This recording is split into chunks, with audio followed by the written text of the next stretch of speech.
Maganda po ba, ma'am? Oo, ayos. Kahit hindi na ako mag-OT.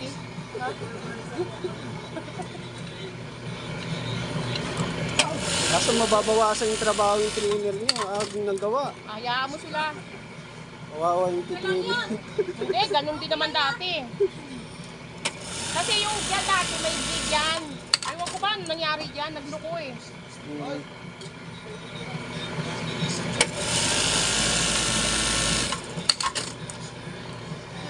At least hindi ko na kailangan ng ano.